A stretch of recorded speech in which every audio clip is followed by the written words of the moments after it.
You can't talk about data without talking about human biases. You can't simply give someone data and then suddenly they know what to do. You have to understand human psychology and understand that you are flawed in many ways, unfortunately. Today, I'm joined by John Manciameli, one of Australia's top real estate experts. He has decades of experience in the real estate game and always a great person to talk to about data, or a true believer in data driving your property investment decisions. Thank you for joining me, John.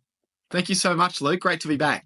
So today in this session, guys, like I said, we're going to be talking about the 5 human biases that affect real estate investment. And let us know if this is you, if you've got one of these 5 human biases. And what we're referring to is in the 20 plus years that we've been in this industry, the human traits that stop us from optimizing the real estate investment. Despite all the information and the data that you're getting, we're humans, right? We're naturally flawed. Absolutely. There's a world of difference between the millions of numbers that have been stored and all of the patterns and how humans go about finding something as opposed to a kind of deep scan that machines can do, and a more scientific approach to getting to the bottom of the real estate industry and fundamentally pricing. Amazing. Looking forward to it. So, Luke, I want to ask you about what I call the confirmation bias that we see in customers that order your reports or myself as an educator / finance broker and buyer's agent. Can you talk to us more about what you perceive to be as confirmation bias? So we sell a lot of suburb reports and other reports, and we see a lot of people. I actually run through these reports with customers, always putting myself out there. And what I sometimes see is they're just looking for enough information for them to give it a tick.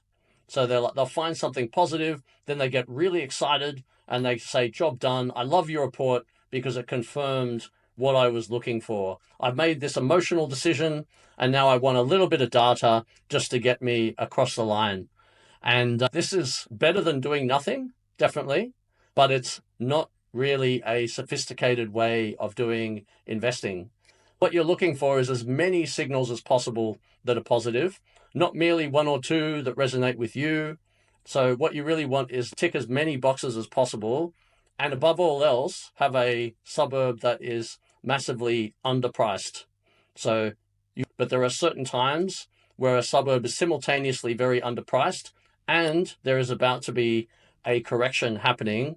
And that's not a usual suburb. It's usually not a suburb that you live next to or where you go on holiday or where you can imagine putting your kids in when they're a bit older. This is just a rare event out of the 15,000 suburbs that are out there in Australia. That's a good point, Luke. I think most of us are comfortable in the areas that we know. And it's interesting that when I talk to clients about where they should be investing, their natural instinct is to talk to is that very area that, they've brought up their kids in and they've got their friends in. And I live here. It's a good suburb. I've done very well with my owner occupied property, but the data might suggest otherwise. And so it's interesting that we have this confirmation bias that you're looking for data support what you think should be a good suburb rather than being neutral and not looking in that just your own backyard, but other suburbs that you may not be aware of. And that's an interesting point. One thing I'd love to pick up on is they found that their own property grew a lot. So maybe that means that the area is actually overpriced. So in general, if a suburb does really, really well, that's a sign that it's going to come down again. Everyone has a home. Everyone has a base region that they know well. There are other regions that have done terribly where people had the same emotional connection to the region. It doesn't mean that it's going to go up. It is fair if you have other goals. So if you want to downsize and move into the property later, or you want to stick your kids in there, or at least have it as an option for them, that's fully fair enough. But don't kid yourself into thinking that you're buying the best property from a capital growth point of view. So in summary, Luke, be very careful looking for information that confirms your underlying beliefs rather than looking for data that exposes you to brand new opportunities in locations that you may not be aware of that possibly, most likely, to be honest, will deliver outstanding results and much better capital growth. Absolutely. Another case there might be, it's not that you're just familiar with the area, but you've sunk a lot of time into researching a particular area. So you don't want that time to go to waste. So this is coming into another bias of loss aversion, which is a real big problem for humans in that they don't want to feel that previous effort or cost was a waste. They don't want to look back and think, oh, I'm bad at allocating my time. I researched the wrong things.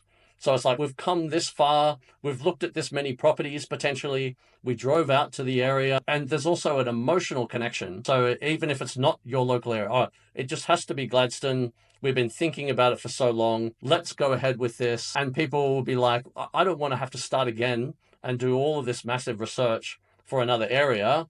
But you should be not emotionally connected to where you purchase. It should be about the numbers. Just because you've spent a lot of time on it doesn't mean that it's going to do well. And understand, coming back to this confirmation bias thing, the more time you've spent on it, potentially the more time you're looking for positive indicators to reinforce that you should go ahead. So you're getting more and more biased over time. So let's talk about loss aversion now, Luke.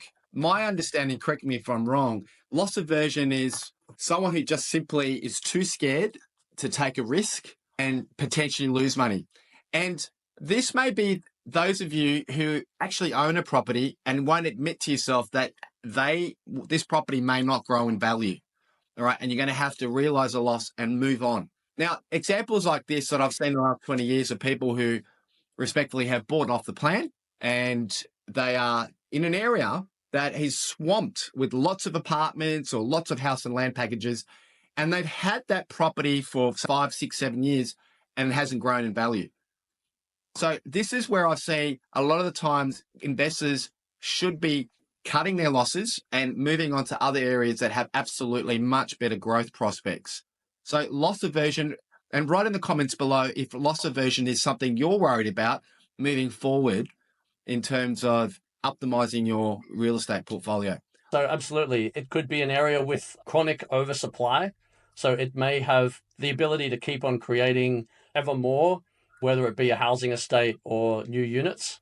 So if those are the conditions, then you're going to have to constantly expect that it's going to underperform. It could also be that you bought in an area that has temporary oversupply, but then that oversupply goes away, and then you're just left with an average place, but you've had to take a loss in the beginning.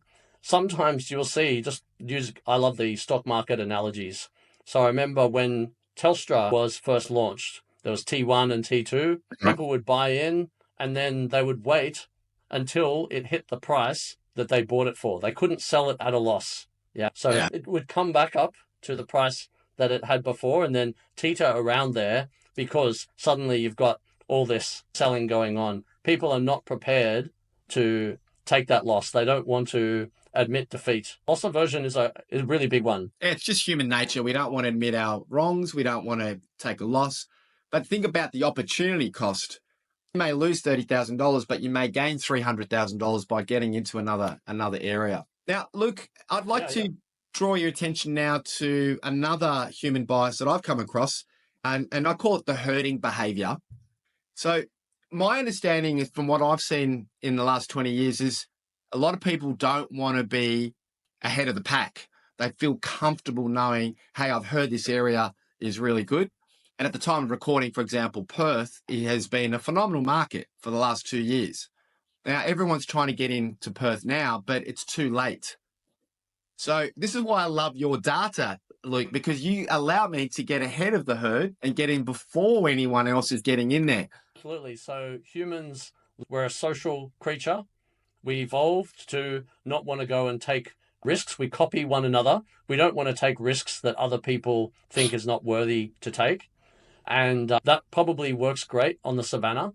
If people think it's dodgy to go a certain area and then it's great in that setting, it's not at all great in a market. So like you say, an area becomes too trendy for too long. There's too many people saying how great it is there. And what you're looking at there is a market that has lots of demand. So at Microburbs, we have a lot of people who subscribe also to our competitors, and they want to hear it from many places that we're saying the one thing. And they'll often get frustrated. Why aren't you the same as you don't have the same forecast as your competitor? And I'm like, well, if wouldn't you rather just work out which source you think is the most reliable, ideally having the best track record, and then go with that one and be happy if the other places aren't saying that as well. You want to have a special edge. You want to get in early. You don't want to be going on momentum. So investors typically they pile into markets that are already going up and they leave markets that are going down, and that happens on a macro level as well. So they love to play the momentum. They love to see that it's already going in a certain direction. But you should fundamentally be thinking about pricing and mispricing. And this is not how the herd thinks. The herd is thinking in terms of narratives. So the more times you hear about something, a particular city is great for a particular reason, the more you should be going, this has gone mainstream. This is no longer the great place to invest. The market has caught up. The market now understands this thing. So you don't have special information anymore. You want to be smarter than the market. You don't want to go with the market because the market tends to underperform. Well said. And finding that data that you provide is key. And then the second part to that is having the courage to act on that data. Because time and time again, what's the old saying? You can lead a horse to water, but you can't make them drink. And this is the second part of it, right? So don't follow the herd. But once you've got that data that Microburbs is going to give you, then act on it. As much as it's going to feel like it's the wrong thing to do, the data is black and white. It's there to help you paint the story and give you the confidence to move forward. So yeah, herding's a big one. I would add that you should do your own due diligence as well. So you have to check the property yourself and you have to agree and add your own analysis. But we do have a excellent track record of beating the market. And that's something that other players don't have. So we can show you that we have outperformed the market for a very long time, quite consistently. But at the end of the day, it is the responsibility of the individual investor to make that final decision. That data is a massive part of the process, but the due diligence that you need to do, building and pest reports, getting a property manager to inspect the properties for you, etc. Well said. All right, Luke, I'd like to now move to the other end of the spectrum now. And I call it the fourth one is the overconfidence bias. All right, we've always met that person at the barbecue who knows all about property and is very confident in their own skills. And perhaps they have, 2, 3 or 4 properties and they think they know what they're doing. So you get a certain kind of person who is very motivated to become very rich. And that excitement about becoming very rich is entangled in their actual plan of achieving it. So bringing in other biases, confirmation bias or such, you can end up with this other outlandish plan requiring a whole lot of things to happen all at once. The most classic one would be continuation of an existing trend. So a suburb has been going up for a long period of time, or some other trend, work from home with COVID or something like that. So you can just understand that if you set an algorithm to these kinds of problems, it's constantly seeing that there's mispricing and then it swings back. And there are certain trends that will give you an extra 1 or 2% or take away 1 or 2% capital growth. It's very rare to have a massive, consistent outperformance and for any given property or any given suburb. So be very careful about, in the same gambling, same way you might put all your chips down on red all at once and you could lose the lot on a single bet, a single strategy. This is dangerous kind of behavior. I think you're right. It's probably the most dangerous out of the 5 human biases that we're talking about today. That overconfidence bias I've seen over the last 20 years. Really, I've seen people jump in at the deep end because they're so confident in their own skills and their own abilities, and they didn't take a step back and a more measured approach. And this could lead to over leveraging.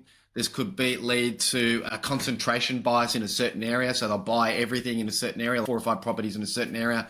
And so for me, I see this one as probably the most dangerous because what's the old saying? A little bit of knowledge can be the most dangerous. And this is where I'm worried about overconfidence bias with my clients. So I've had a lot of conversations with thousands of customers over the years, and I really love the enthusiasm of people, but I really asked them to go, hey, look, is the Brisbane Olympics really going to be that massive thing that you're talking about? Because Brisbane's a big area. I mean, whereabouts are you talking about in Brisbane? Or where People at the already moment, about the Brisbane Olympics. Brisbane's already gone up It's so not a much. secret. Brisbane's gone up so much. Is there another area of Australia that hasn't gone up as much? So, Do you find that it's more common amongst newbie investors, or maybe if they have one property, whereas if they already have a portfolio, they've already seen that they have got it wrong in the past? great question. It's across the board. There are some young, enthusiastic guys and girls coming in, and they've done all this research with CoreLogic and realestate.com.au, and their rich uncles told them one or two things, and they're ready to go. At the other end of the spectrum, I call them the collectors. Be very careful of people who collect property, because I've got to say, for example, there's a certain very well-paid profession that heals people, that do surgery. They have the ability, because of such strong finance, to collect property. And they think they're good investors, but because they can put big deposits down and leverage, they think that they know what they're doing with property. But I call them the collectors, because if you actually track their performance of those properties, they're not really that good. They're okay, but nothing fantastic. And their property's grown on the back of their financial resources to put 20% deposits down and so forth. So That's really interesting. The kinds of professions people have. Obviously, the more aggressive, confident kind of person that doesn't mind opening up a chest and pulling a few things in and out, that's prepared to wing it, they're also going to behave like that in other areas of their life. I guess a bureaucrat might be on the other end of the spectrum, so they might be much more cautious. I'm just curious here, what kinds of patterns have you seen based on profession? So obviously the highly intellectual, the guys needing the big degrees, advanced degrees, these guys can potentially come across as, I know what I'm doing because I'm a lawyer or a surgeon or something like that. And, sometimes that discussion's difficult to have with them because they really have that overconfidence. And write in the comments below, guys, if you think that you've fallen for that overconfidence. I certainly have when I first started. And I've learned, like you said, Luke, after building my property portfolio, I was like, oh, maybe I was really too far advanced down this thinking about what may have happened rather than looking at data. It's interesting. So is it like what proportion of meetings they go into are they by far the smartest person in the room?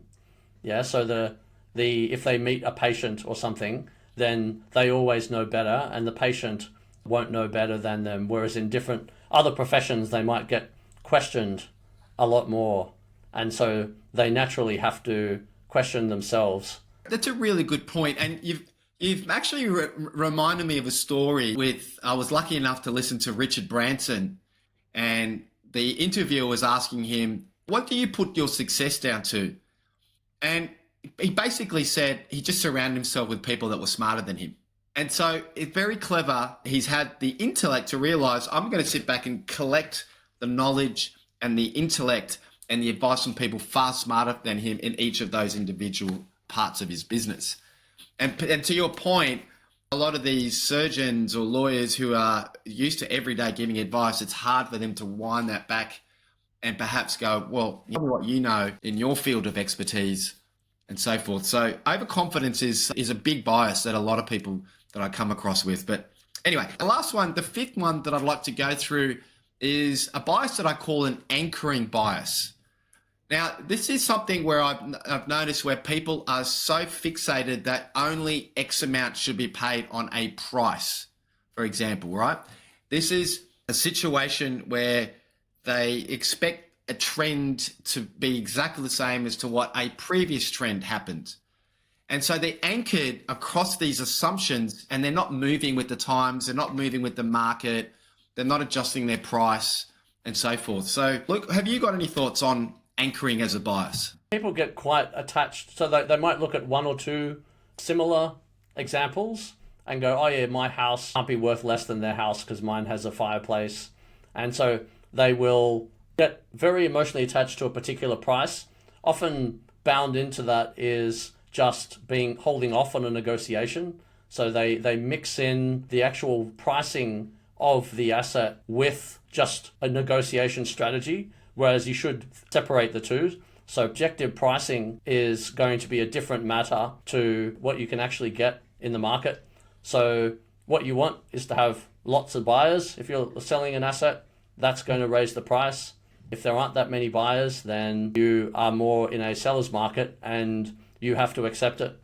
So I think people will do pricing, also suburb level median prices. So people will just come up with a figure and feel that it sounds right. And so in my interviews, job interviews, I ask people, how many pigs are there in China? And some people, they just go, oh, there's 20 million. And I'm like, where did you get that figure from? So I don't know how many pigs there are in China, and I don't care. What I care about is that they will actually reason their way, actually perform calculations. If ever you're going to do business or you're coming up with some figure that sounds right, you could be anchored to that, and it's not really based on reality. So pricing is a complex thing. There are lots of things that go into it. So you shouldn't get too attached to a particular number if you haven't done all the analysis. If you haven't run through everything, hard to do, then you could miss out on a great suburb because you just have a bias towards lowballing. Yeah, you might just want to discount. Yeah, the real estate agents would be dealing with this one in particular, talking about pricing. If we look at, say, Perth as an example, there will be a moment in Perth when the market will stop and people will still think they can get massive dollars for their property. Agents will go, well, there's no one around anymore buying. And so people will hold firm and go, oh, no, I'm not selling because Joe Bloggs down the road sold for this and my place is better than that, to your point. So Joe Bloggs is not better than me. His house is not better than me. But it's like, Bloggs sold at a better time. Yeah, well, there is. It's like, hey, look, it's you got to play the hand that you're dealt. Yeah, it's another dangerous bias to have because you've got to move with the times. And conversely, your market's about to take off. Data can help you understand that your house that you've got is going to do well if you hang on for a couple more years, rather than saying to yourself, my property hasn't done anything for 10 years. I better get rid of this now. So there's a reverse to that anchoring bias as well, where you can say, it's time now. I'm finally going to be in the money. Here's an interesting stat, John, that I'd love your thoughts on. So there are lots of people who sell a property having only hold it for a couple of years, yeah? What we tend to find is people won't sell if there is a loss to be made. So you'll see in the data that people will hold the property until there is a profit to be made, yeah? These people that are selling within 1 or 2 years, they're looking at from a net view. So after paying, so we calculate capital gains tax and other transaction costs, yeah? Stamp duty is a really big one. So after that, the net position. So you see people holding for as long as is necessary to not go backwards financially.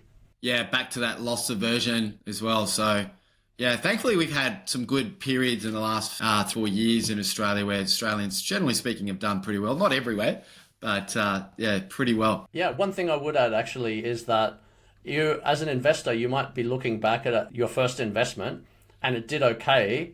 Obviously, the Australian property market in general has performed well, yeah, and you might remember a certain couple of years where it really boomed, and that just gets stored in your brain as, yes, I made a good investment. But then did you look at the subsequent years? Because most properties will just perform averagely for their region. Yeah, look back with objectivity on what you've done before, and you might realize that actually that last investment was nothing special.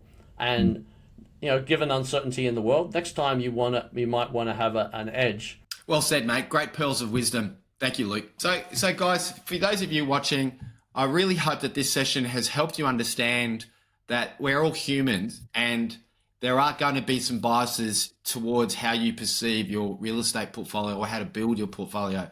And we're hoping, Luke and I, that this session is really going to open your eyes up to some behaviors that you weren't even aware of, that you might go, aha, I'm actually guilty of this one. And if you are, just write in the comments below which one is the one that you're most guilty of. I think for me, most guilty one I had was overconfidence bias back in the day. I've now realized to keep my ego in check and just make sure that the data is talking to me more than anything else I've done in the past, so to speak.